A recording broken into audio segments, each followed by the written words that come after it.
അവരുടെ നിയന്ത്രണത്തിൽ. നേരെ മറിച്ച് 100% വരുന്ന കേരളത്തിലെ ജനങ്ങൾക്ക് ഗവൺമെന്റ് സംവിധാനത്തിൽ മൊത്തം 16,000 താഴെ സ്കൂളുകൾ. രണ്ടും പരിശോധിച്ച് നോക്കൂ. ഗവൺമെന്റ് സംവിധാനത്തെക്കാൾ 2 ഇരട്ടിയിലധികം വിദ്യാഭ്യാസ സ്ഥാപനങ്ങൾ സമസ്ത കേരള ജംഇയ്യത്തുൽ ഉലമ നേരിട്ട് നടത്തുന്നു എന്നല്ലേ അതിന്റെ അർത്ഥം? 1951 ഒക്ടോബർ 28 വടകരയിൽ ചേർന്ന സമസ്ത കേരള ഇസ്ലാം മത വിദ്യാഭ്യാസ ബോർഡിന്റെ പ്രഥമ യോഗത്തിൽ തന്നെ മദ്രസകൾക്ക് അംഗീകാരം നൽകാൻ തീരുമാനിച്ചു. ഇന്നും ഓരോ മാസവും 2ാം ശനിയാഴ്ചകളിൽ ചേരുന്ന വിദ്യാഭ്യാസ ബോർഡ് യോഗത്തിൽ മദ്രസകൾക്ക് സമസ്ത അംഗീകാരം നൽകി വരുന്നു. PKP അബ്ദുൽ സലാം മുസ്ലിയാർ പ്രസിഡന്റും കോട്ടുമല TM ബാപ്പു മുസ്ലിയാർ ജനറൽ സെക്രട്ടറിയും പാണക്കാട് സയ്യിദ് ഹൈദരലി ശിഹാബ് തങ്ങൾ ട്രഷററുമായ സമസ്ത കേരള ഇസ്ലാം മത വിദ്യാഭ്യാസ ബോർഡ് കേരളത്തിനകത്തും പുറത്തും മതവിദ്യാഭ്യാസ മേഖലയിൽ നിസ്തുല സേവനവുമായി മുന്നേറുകയാണ്. മദ്രസ പ്രസ്ഥാനത്തിന്റെ സുഗമമായ നടത്തിപ്പും ഉസ്താദുമാരുടെ കൂട്ടായ്മയും രക്ഷിതാക്കളുടെയും മാനേജ്മെന്റ് ഭാരവാഹികളുടെയും നിതാന്ത ശ്രദ്ധയും ലക്ഷ്യം വെച്ച് സമസ്ത കേരള ജംഇയ്യത്തുൽ മുഅല്ലിമീൻ സെൻട്രൽ കൗൺസിലും സമസ്ത കേരള മദ്രസ മാനേജ്മെന്റ് അസോസിയേഷനും രൂപീകരിച്ചു. CKM സ്വാദിഖ് മുസ്ലിയാർ പ്രസിഡന്റും ഡോക്ടർ ബഹാഉദ്ദീൻ മുഹമ്മദ് നദ്വി ജനറൽ സെക്രട്ടറിയും കമ്പളക്കാട് ഇമ്പിച്ചിക്കോയ മുസ്ലിയാർ ട്രഷററുമായി ജംഇയ്യത്തുൽ മുഅല്ലിമീൻ സ്തുത്യർഹമായ സേവനങ്ങളിലാണ്.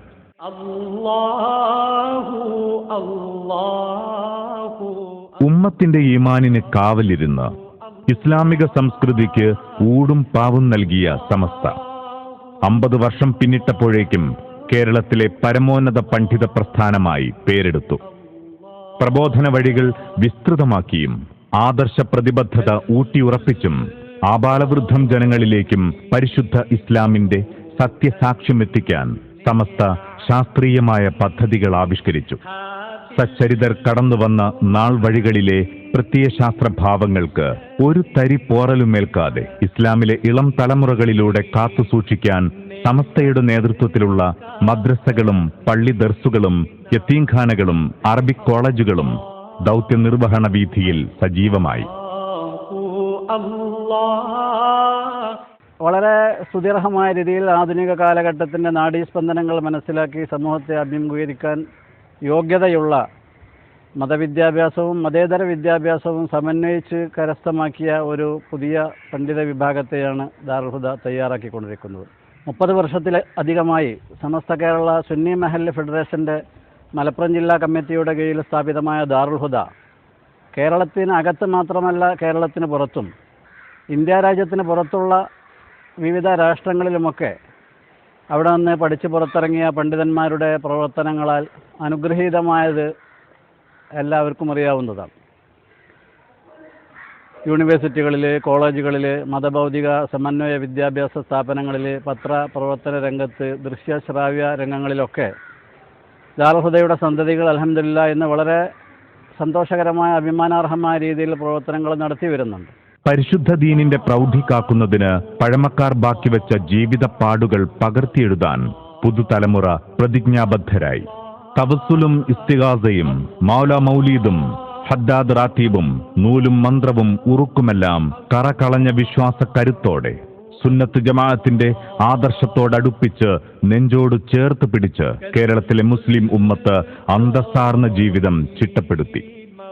നമസ്കാരപ്പായകളിൽ ഇറ്റുവീഴുന്ന കണ്ണീർ കണങ്ങളെ സാക്ഷി നിർത്തി പ്രാർത്ഥിച്ചും പ്രവർത്തിച്ചും പൂർവസൂരികളായ പണ്ഡിത മഹത്തുക്കൾ സമസ്ത എന്ന സത്യപ്രസ്ഥാനത്തെ പടുത്തുയർത്തി. ആദ്യകാലങ്ങളിൽ സമസ്തയുടെ പ്രധാന പ്രബോധന മാർഗം സമ്മേളനങ്ങളായിരുന്നു. കാലാന്തരങ്ങളിൽ പ്രവർത്തന മേഖല വിപുലമായപ്പോൾ വിവിധ കീഴ്ഘടകങ്ങളും പ്രസിദ്ധീകരണങ്ങളും ദീനീ സ്ഥാപനങ്ങളും സമസ്തയ്ക്ക് കീഴിൽ നിലവിൽ വന്നു. സമസ്തയുടെ നവോത്ഥാന സംരംഭങ്ങൾക്ക് ഉലമാക്കളും ഉമറാക്കളും ഊർജപ്രവാഹമായി വർത്തിച്ചപ്പോൾ യുവജനങ്ങളും ഈ സുഹൃതപാതയ്ക്ക് ഉശിരു നൽകാൻ കൂട്ടിനെത്തി. നേതാക്കളുടെ ആഹ്വാനങ്ങൾ ശിരസാവഹിച്ച് സത്യസന്ദേശത്തിന്റെ പ്രബോധന പ്രവർത്തനങ്ങൾ യുവജനങ്ങൾ ഏറ്റെടുത്തു. സമസ്തയുടെ സമുന്നത നേതാക്കളുടെ മനസ്സുകളെ ഇത് വല്ലാതെ കുളിരണിയിപ്പിച്ചു. പിൻതലമുറയെ പാരമ്പര്യത്തിന്റെ പരിസരത്ത് പിടിച്ചു നിർത്താൻ പ്രാപ്തരായ യുവതയിൽ അവർ പുതിയ പ്രതീക്ഷകളുടെ പൂമൊട്ടുകൾ വിരിയിച്ചു.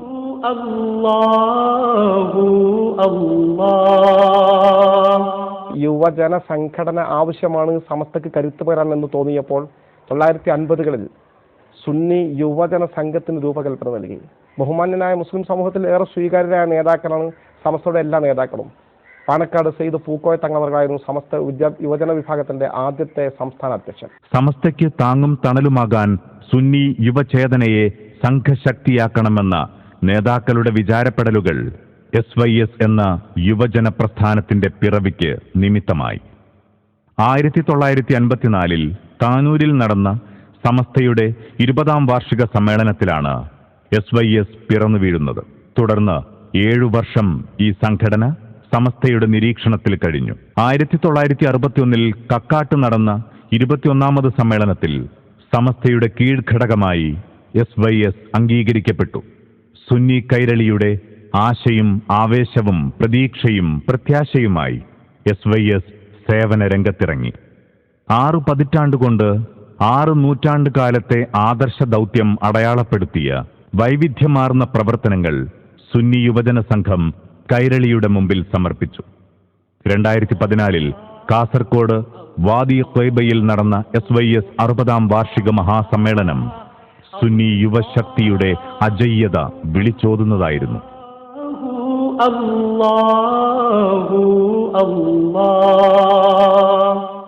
സമസ്തയുടെ വൈവിധ്യമാർന്ന പ്രവർത്തനങ്ങളെ അടുക്കും ചിട്ടയോടും കൂടി മുന്നോട്ട് കൊണ്ടുപോകുന്നതിനാണ് വിവിധ പോഷക സംഘടനകൾ രൂപീകരിക്കപ്പെട്ടത്. 1976-ൽ തിരൂർ താലൂക്കിൽ തുടങ്ങി 1977-ൽ ജില്ലാ അടിസ്ഥാനത്തിലേക്ക് വ്യാപിപ്പിച്ച പ്രസ്ഥാനമാണ് സുന്നി മഹല്ല് ഫെഡറേഷൻ. കേരളത്തിലെ മഹല്ലുകളെ സമുദ്ധരിക്കാനും ശാക്തീകരിക്കാനുമാണ് SMF നിലകൊള്ളുന്നത്. ചെറുശ്ശേരി സൈനുദ്ദീൻ മുസ്ലിയാർ പ്രസിഡന്റും പാണക്കാട് സയ്യിദ് ഹൈദരലി ശിഹാബ് തങ്ങൾ ജനറൽ സെക്രട്ടറിയും ചെമ്മുക്കൻ കുഞ്ഞാപ്പു ഹാജി ട്രഷററുമാണ്. ഏതൊരു പ്രസ്ഥാനത്തിന്റെയും വളർച്ച പരിപൂർണതയിലെത്തുന്നത് സഹിക്കവയ്യാതിരിക്കുമ്പോൾ സംഘടനയ്ക്കുള്ളിൽ ചില ജീവികൾ തലപൊക്കും. സമസ്തയും ഈ ദുർവിധിക്ക് ഇരയാവേണ്ടി വന്നു. സമസ്തക്കൊരു നയമുണ്ട് രാഷ്ട്രീയമായി. അതെന്താണ്? വ്യക്തികൾക്ക് രാഷ്ട്രീയമാകാം, സംഘടനയ്ക്ക് രാഷ്ട്രീയമില്ല. ഇതായിരുന്നു സമസ്ത കേരള ജമിയത്ത് ഉലമയുടെ വ്യക്തമായ നയം. അന്നും ഇന്നും അങ്ങനെ തന്നെ. ഈ നയത്തിൽ സമസ്ത മുന്നോട്ട് പോകുമ്പോൾ സുന്നി യുവജന സംഘത്തിന്റെ തലപ്പത്ത് വന്ന ഒരാളും അദ്ദേഹത്തിന്റെ കൂടെ നിൽക്കുന്ന കുറച്ചാളുകളും സമസ്തക്കൊരു രാഷ്ട്രീയ പാർട്ടി വേണമെന്ന് വാദിച്ചു. സമസ്ത എന്ന മഹാപ്രസ്ഥാനത്തെ സ്വാർത്ഥ താൽപര്യങ്ങൾക്ക് വേണ്ടി ദുരുപയോഗപ്പെടുത്താൻ ഒരുമ്പെട്ട കാന്തപുരം AP അബൂബക്കർ മുസ്ലിയാരാണ് സമസ്തയുടെ ചരിത്രത്തിൽ ഒരു നാളും ഓർക്കപ്പെടാനാവാത്ത ഫിത്നകൾക്ക് നേതൃത്വം നൽകിയത്. സമസ്ത രാഷ്ട്രീയത്തിന് അതീതമായി പ്രവർത്തിക്കുന്ന മഹത് പ്രസ്ഥാനമാണ്. അതിൽ വ്യത്യസ്ത രാഷ്ട്രീയ സംഘടനകളിൽ പ്രവർത്തിക്കുന്നവരുണ്ടാവാം. പക്ഷേ ഏതെങ്കിലും ഒരു രാഷ്ട്രീയ പാർട്ടിയോട് പ്രത്യേക വിധേയത്വമോ വിരോധമോ സമസ്തയ്ക്കുണ്ടാകില്ല. സ്ഥാപിത കാലം തൊട്ട് സമസ്തയുടെ രാഷ്ട്രീയ നിലപാട് ഇതാണ്. എന്നാൽ പവിത്രമായ ഈ പ്രസ്ഥാനത്തെ രാഷ്ട്രീയത്തിലേക്ക് വലിച്ചിഴയ്ക്കാൻ കാന്തപുരത്തിന്റെ നേതൃത്വത്തിൽ ചില നീക്കങ്ങൾ നടന്നു. 1980-90കളുടെ കാലഘട്ടം ഇസ്ലാമിക ശരീഅത്തിനെതിരെ വിവിധ കേന്ദ്രങ്ങളിൽ നിന്നുകൊണ്ട് പ്രത്യേകിച്ച് ജുഡീഷ്യറി പോലും വളരെ മോശമായ വിധത്തിൽ സമീപനം സ്വീകരിക്കുകയും അതോടൊപ്പം സംഘപരിവാറും വ്യത്യസ്ത രാഷ്ട്രീയ കമ്മ്യൂണിസ്റ്റ് പാർട്ടി ഉൾപ്പെടെയുള്ള രാഷ്ട്രീയ പ്രസ്ഥാനങ്ങളുമൊക്കെ ശരീഅത്തിനെതിരെ ശക്തമായ നീക്കം നടക്കുകയും ഏക സിവിൽ കോഡിന് വേണ്ടിയുള്ള വാദം സമർത്ഥമായി ഉന്നയിച്ചുകൊണ്ടിരിക്കുകയും ചെയ്യുന്ന അത്യന്തം സന്ദിഗ്ധമായ ഒരു ഘട്ടമായിരുന്നു 1980-90കളുടെ കാലഘട്ടം. സ്വതന്ത്ര ഇന്ത്യക്ക് ശേഷം മുസ്ലിം ഉമ്മത്ത് നേരിട്ട ഏറ്റവും പ്രതികൂലമായ ഒരു സാഹചര്യമായിരുന്നു. വിശ്വാസത്തിൻ്റെ അടിസ്ഥാനത്തിൽ കത്തിവെക്കാനുള്ള ശ്രമത്തിൻ്റെ ഭാഗമായിരുന്നു ഏക സിവിൽ കോഡ് ലക്ഷ്യം വെച്ചുകൊണ്ടുള്ള മുസ്ലിം വിരുദ്ധ ശക്തികളുടെ നീക്കം. സന്നിഗ്ധമായ ആ ഘട്ടത്തിലാണ് മുസ്ലിം സമുദായത്തിൻ്റെ സംഘബലത്തിൽ വിള്ളലുണ്ടാക്കിക്കൊണ്ട് നേരത്തെ ബിദ്അത്തിന്റെ കക്ഷികൾ ചെയ്തതുപോലെ തന്നെ കാന്തപുരം അബൂബക്കർ മുസ്ലിയാരുടെ നേതൃത്വത്തിലുള്ള വിഭാഗം രംഗത്ത് വന്നിരുന്നത്. കാന്തപുരത്തിന്റെ നേതൃത്വത്തിൽ ചിലർ സമസ്ത നേതാക്കളെ കണ്ട് നിവേദനം നൽകി.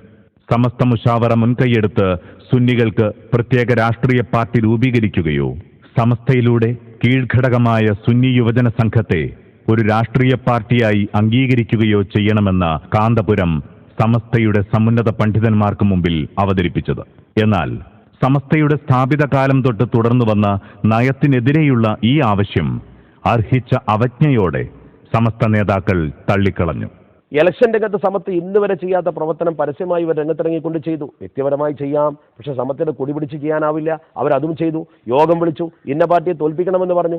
ഈ വിവാദം കത്തി നിൽക്കുന്ന സന്ദർഭത്തിൽ സമത്വ കേരള ജമിയത്തുലമയുടെ ചില തീരുമാനങ്ങൾ വരുത്തു. ഉദാഹരണമായി ശരീഅത്ത് പ്രശ്നം.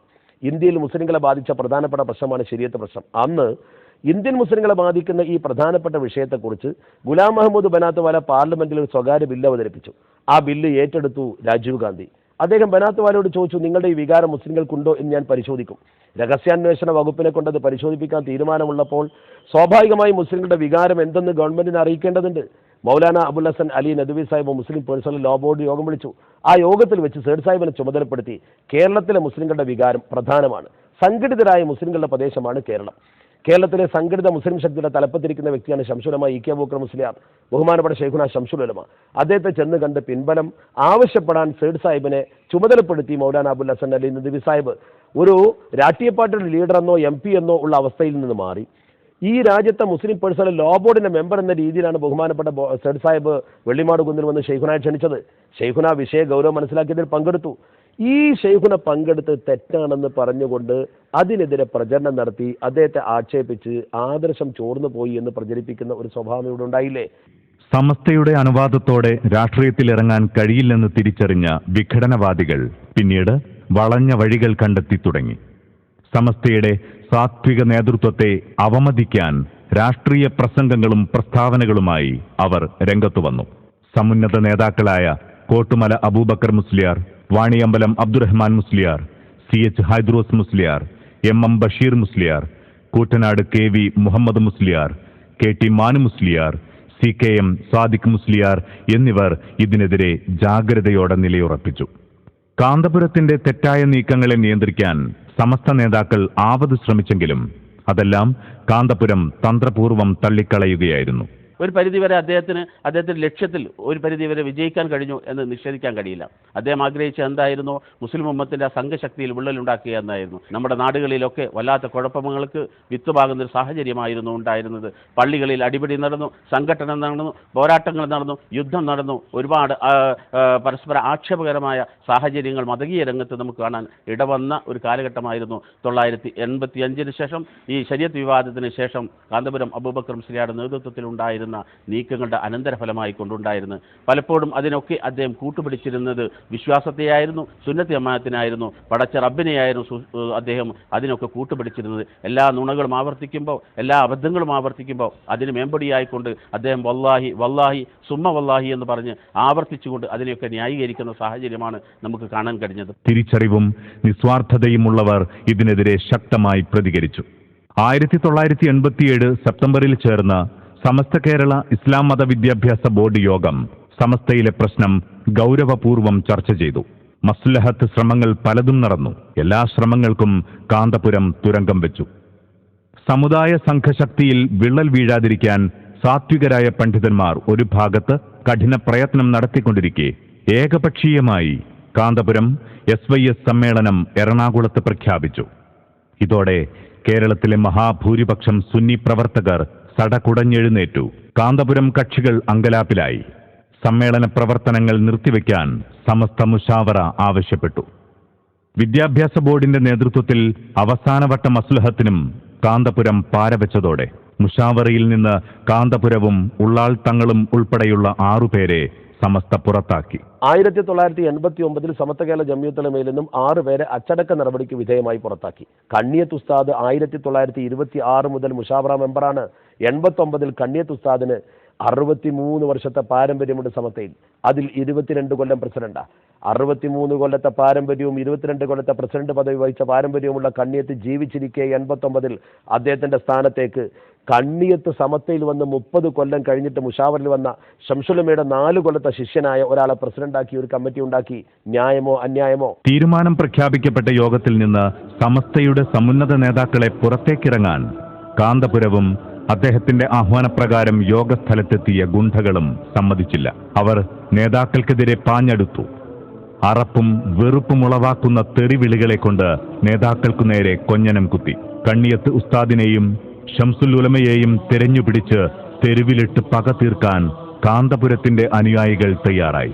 ചരിത്രത്തിലാദ്യമായി സമസ്ത മുശാവറ കഴിഞ്ഞ് നേതാക്കൾ പുറത്തേക്കിറങ്ങാൻ പോലീസിന്റെ സഹായം വേണ്ടിവന്നു. 1989 ഫെബ്രുവരി 18 ചേർന്ന സമസ്ത മുശാവറ യോഗം സമസ്തയുടെ തീരുമാനത്തിനെതിരെ പ്രവർത്തിച്ച 6 പേരെ പുറത്താക്കി.